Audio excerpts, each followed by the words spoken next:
बोल श्री गणेश भगवान की जय। उमापति महादेव की जय। राधा कृष्ण भगवान की जय। श्री राधे श्री राधे। अब मैं श्री कृष्ण की वाणी गीता मैया के 14वें अध्याय का माध्यम व सार सुना रही हूँ। आप ध्यानपूर्वक सुनिएगा। जय श्री हरि की जय। श्री महादेव जी कहते हैं, हे पार्वती, अब मैं भवबंधन से छुटकारा पाने के साधनभूत 14वें अध्याय का माध्यम बतलाता हूँ। तुम ध्यान देकर सुनो।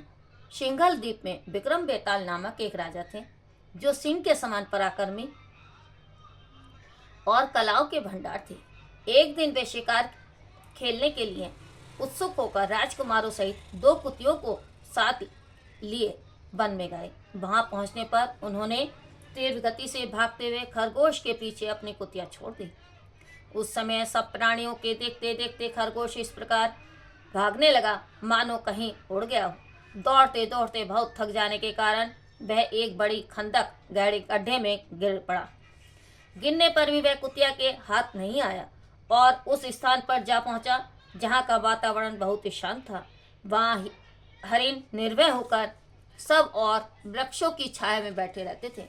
बंदर भी अपने आप टूट कर गिरे हुए नारियल के फलों को और पके हुए आमों को पूर्ण तृप्त रहते थे। वहां सिंह हाथी के बच्चों के साथ खेलते और सांप निडर होकर मोर की पांखों में घुस जाते थे। उस स्थान पर एक आश्रम के भीतर वत्स नामक मुनि रहते थे, जो जितेंद्रिय एवं शांत भाव से निरंतर गीता के 14वें अध्याय का पाठ किया करते थे। आश्रम के पास ही वत्स मुनि के किसी शिष्य ने अपना पैर धोया था। ये भी 14वें अध्याय का पाठ करने वाले थे। उसके जल से वहां की मिट्टी गीली हो गई थी। खरगोश का जीवन कुछ शेष था। वह हाँफता हुआ आकर उसी कीचड़ में गिर पड़ा। उसके स्पर्श मार से ही खरगोश दिव्य विमान पर बैठकर स्वर्गलोक को चला गया। फिर कुतिया भी उसका पीछा करती हुई आई। वहां उसके शरीर में भी कुछ कीचड़ के छींटे लग गए।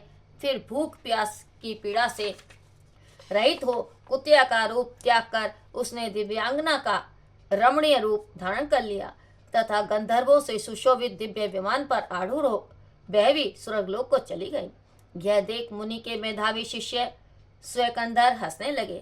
उन दोनों के पूर्व जन्म के बैर का कारण सोचकर उन्हें बड़ा विस्मय हुआ। उस समय राजा के नेत्र भी आशा से चकित हो उठे। उन्होंने बड़ी भक्ति के साथ प्रणाम करके पूछा, हे विप्र, नीच योनि में पड़े हुए दोनों प्राणी कुतिया और खरगोश ज्ञानहीन होते हुए भी जो स्वर्ग में चले गए हैं, इसका क्या कारण है? इसकी कथा सुनाइए। शिष्य ने कहा, हे भूपाल, इस वन में वत्स नामक ब्राह्मण रहते हैं। वे बड़े जितेंद्रिय महात्मा हैं। गीता के 14वें अध्याय का सदा जप क्या करते हैं। मैं उन्हीं का शिष्य हूँ। मैंने भी ब्रह्म विद्या में विशेषता प्राप्त की है। गुरु जी की ही भांति मैं भी 14वें अध्याय का प्रतिदिन जप करता हूँ। मेरे पैर धोने के जल में लौटने के कारण यह खरगोश कुतिया के साथ ही स्वर्गलोक को प्राप्त हुआ है। अब मैं अपने हंसने का कारण बताता हूँ। महाराष्ट्र में प्रत्युदक नामक महान नगर है। वहाँ केशव नाम का एक ब्राह्मण रहता था, जो कपटी मनुष्यों में अग्रण्य था। उसकी स्त्री का नाम प्रलोभना था। वह स्वच्छंद विहार करने वाली थी। इससे क्रोध में आकर जन्म भर के बैर को याद करके ब्राह्मण ने अपनी स्त्री का वध कर डाला और उसी पाप से उसको खरगोश की योनि में जन्म मिला। ब्राह्मणी भी अपने पाप के कारण कुतिया हुई। श्री महादेव जी कहते हैं, यह सारी कथा सुनकर श्रद्धालु राजा ने गीता के 14वें अध्याय का पाठ आरंभ कर दिया। इससे उन्हें परम गति की प्राप्ति हुई। बोल श्री हरि की जय। राधा रानी की जय। ओम श्री परमात्मे नमः। अब मैं 14वें अध्याय का सार सुना रही हूँ। उसके उपरांत श्री कृष्ण भगवान बोले, हे अर्जुन, ज्ञानों में भी अति उत्तम परम ज्ञान को मैं फिर भी तेरे लिए कहूँगा कि जिसको जानकर सब मुनिजन इस संसार से मुक्त होकर परम सिद्धि को प्राप्त हो गए हैं। हे अर्जुन, इस ज्ञान को आश्रय करके अर्थात धारण करके मेरे स्वरूप को प्राप्त हुए पुरुष सृष्टि के आदि में पुनः उत्पन्न नहीं होते हैं और प्रलय काल में भी व्याकुल नहीं होते हैं, क्योंकि उनकी दृष्टि में मुझ वासुदेव से भिन्न कोई वस्तु है ही नहीं।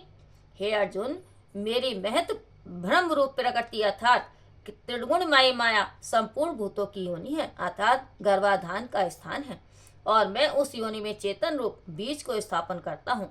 उस जड़ चेतन के सहयोग से सब भूतों की उत्पत्ति होती है। हे अर्जुन, नाना प्रकार की सब योनियों में जितनी मूर्तियां अर्थात शरीर उत्पन्न होते हैं, उन सबके त्रिगुणमयी माया तो गर्भ को धारण करने वाली माता है और मैं बीज को स्थापन करने वाला पिता हूँ। हे अर्जुन, सप्तगुण, रजोगुण और तमोगुण ऐसे यह प्रकृति से उत्पन्न हुए तीनों गुण इस अविनाशी जीवात्मा को शरीर में बांधते हैं। हे निष्पाप, उन तीनों गुणों में प्रकाश करने वाला निर्विकार सप्तगुण तो निर्मल होने के कारण सुख की आसक्ति से और ज्ञान की आसक्ति से अर्थात ज्ञान के अभिमान से बनता है। हे अर्जुन, राग रूप रजोगुण को कामना और आसक्ति से उत्पन्न हुआ जान, वह इस जीवात्मा को कर्मों की और उनके फल की आसक्ति से बांधता है। और हे अर्जुन, सर्व देहाभिमानियों के मोहने वाले तमोगुण को अज्ञान से उत्पन्न हुआ जान, वह इस जीवात्मा को प्रमाद, आलस्य और निद्रा के द्वारा बांधता है। क्योंकि हे अर्जुन, सप्तगुण सुख में लगाता है और रजोगुण कर्म में लगाता है तथा तमोगुण तो ज्ञान को आच्छादन करके अर्थात ढक के प्रमाद में ही लगाता है। और हे अर्जुन, रजोगुण और तमोगुण को दबाकर सप्तगुण होता है अर्थात बढ़ता है तथा रजोगुण और सप्तगुण को दबाकर तमोगुण बढ़ता है। वैसे ही तमोगुण और सप्तगुण को दबाकर रजोगुण बढ़ता है। इसलिए जिस काल में इस देह में तथा अंतःकरण और इंद्रियों में चेतनता और बोधवत शक्ति उत्पन्न होती है, उस काल में ऐसा जानना चाहिए कि सप्तगुण बड़ा है। और हे अर्जुन, रजोगुण के बढ़ने पर लोभ और प्रवृत्ति अर्थात सांसारिक चेष्टा तथा सब प्रकार के कर्मों का स्वार्थ बुद्धि से आरंभ एवं शांति अर्थात मन की चंचलता और विषय भोगों की लालसा, यह सब उत्पन्न होते हैं। तथा हे अर्जुन, तमोगुण के बढ़ने पर अंतःकरण और इंद्रियों में अप्रकाश एवं कर्तव्य कर्मों में अप्रवृत्ति और प्रमाद अर्थात व्यस्त चेष्टा और निद्रादि अंतःकरण की मोहिनी वृत्तियां, यह सभी उत्पन्न होते हैं। हे अर्जुन, जब यह जीवात्मा सप्तगुण की वृद्धि में मृत्यु को प्राप्त होता है, तब तो उत्तम कर्म करने वालों के मल रहित अर्थात दिव्य स्वर्गादि लोगों को प्राप्त होता है। रजोगुण के बढ़ने पर अर्थात जिस काल में रजोगुण बढ़ता है, उस काल में मृत्यु को प्राप्त होकर कर्मों की आसक्ति वाले मनुष्यों में उत्पन्न होता है। तथा तमोगुण के बढ़ने पर मरा हुआ पुरुष कीट, पशु आदि मूढ़ योनियों में उत्पन्न होता है। क्योंकि सात्विक कर्म का तो सात्विक अर्थात सुख, ज्ञान और वैराग्य आदि निर्मल फल का है और राजस कर्म का फल दुख एवं तामस कर्म का फल अज्ञान का है। सप्तगुण से ज्ञान उत्पन्न होता है और रजोगुण से निसंदेह लोभ उत्पन्न होता है तथा तमोगुण से प्रमाद और मोह उत्पन्न होते हैं और अज्ञान भी होता है। इसलिए सप्तगुण में स्थित हुए पुरुष स्वर्ग आदि उस लोगों को जाते हैं और रजोगुण में स्थित राजस पुरुष मध्य में अर्थात मनुष्य लोक में ही रहते हैं एवं तमोगुण के कार्य रूप निद्रा, प्रमाद और आलस्य आदि में स्थित हुए तामस पुरुष अधोगति को अर्थात कीट, पशु आदि नीच योनियों को प्राप्त होते हैं। हे अर्जुन, जिस काल में दृष्टा अर्थात समष्टि चेतन में एकाकी भाव से स्थित हुआ साक्षी पुरुष तीनों गुणों के सिवा अन्य किसी को करता नहीं दिखता अर्थात गुण ही गुणों में बरतते हैं ऐसा देखता है और तीनों गुणों से अति परे सच्चिदानंद घन स्वरूप मुझ परमात्मा को तत्व से जानता है, उस काल में वह पुरुष मेरे स्वरूप को प्राप्त होता है। तथा यह पुरुष इन स्थूल शरीर की उत्पत्ति के कारण तीनों गुणों को उल्लंघन करके जन्म, मृत्यु, वृद्धावस्था और सब प्रकार के दुखों से मुक्त हुआ परमानंद को प्राप्त होता है। इस प्रकार भगवान के रहस्य युक्त वचनों को सुनकर अर्जुन ने पूछा, हे पुरुषोत्तम, इन तीनों गुणों से अतीत हुआ पुरुष किन किन लक्षणों से युक्त होता है और किस प्रकार के आचरणों वाला होता है तथा हे प्रभु, मनुष्य किस उपाय से इन तीनों गुणों से अतीत होता है।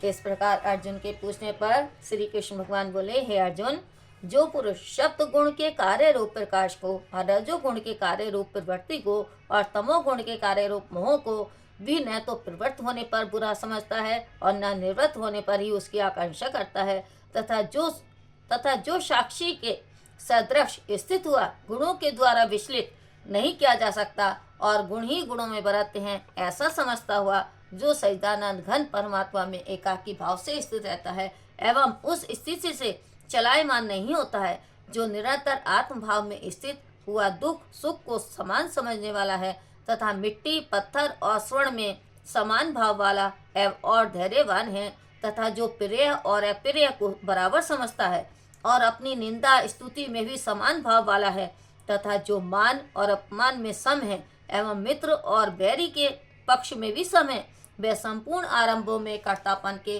अभिमान से रहित हुआ पुरुष गुणातीत कहा जाता है। और जो पुरुष अव्याभिचारी भक्ति रूप योग के द्वारा मेरे को निरंतर भजता है, वह इन तीनों गुणों को अच्छी प्रकार उल्लंघन करके सच्चिदानंद घन ब्रह्म में एकाकी भाव होने के लिए योग्य होता है। हे अर्जुन, इस अविनाशी परम ब्रह्म का और अमृत का तथा नित्य धर्म का और अखंड एक रस आनंद का मैं ही आश्रय हूँ, अर्थात उपयुक्त ब्रह्म अमृत अव्यय और शाश्वत धर्म तथा एकांतिक सुख, यह सब मेरे ही नाम है, इसलिए इनका मैं परम आश्रय हूँ। बोल श्री कृष्ण भगवान की जय। जय भगवत गीते, जय भगवत गीते, हरि कमल विहारिणि सुंदर सुपुनीते। हे भगवत गीते, कर्म सुमर्म प्रकाशिनी, काम शक्ति हरा, तत्व ज्ञान विकासिनी, वेद्या ब्रह्म परा। जय भगवत गीते, निश्चल भक्ति विदायिनी, निर्मल मलहारी, शरण रहस्य प्रदायिनी, सब विधि सुखकारी। जय भगवत गीते, राग द्वेष विदारणी, कारणी मोद सदा, भव वैहारणी, कारणी परमानंद प्रदा। जय भगवत गीते, असुर भाव विनाशिनी, नाशिनी तम रजनी, देवी सद्गुण दायिनी, हरि रसिका सजनी। जय भगवत गीते, समता त्याग सिखावनी, हरि मुखी वाणी, सकल शास्त्र की स्वामिनी, श्रुतियों की रानी। जय भगवत गीते, दया सुधा बरसावनी, मातु कृपा कीजिए, हरि पद प्रेम दान कर अपनों कर लीजिए। जय भगवत गीते, जय भगवत गीते। ओम गंगणपते नमः, ओम गंगणपते नमः। कपूर गौरम कर्णातनम संसार सरम भुजेन्द्रहारम, सदा वसंतम विद्यारविंदे भवम भवानी सहितं नमामि। मंदार माला कुलितालकाय, कपाल माला शशि शेखराय, दिगंबराय च दिगंबराय, नमः शिवाय, ओम नमः शिवाय। नमो देवे महादेवे स्वाय संतम नमः, नमः प्रकृतवन्यातां वर्तनासुनातां, सर्वमंगल मंगल्ये शिवे स्वार्थ सद्दिके शरण दुर्व्यं के गौरी नारायणी नमस्तुते। श्री राधे श्री राधे।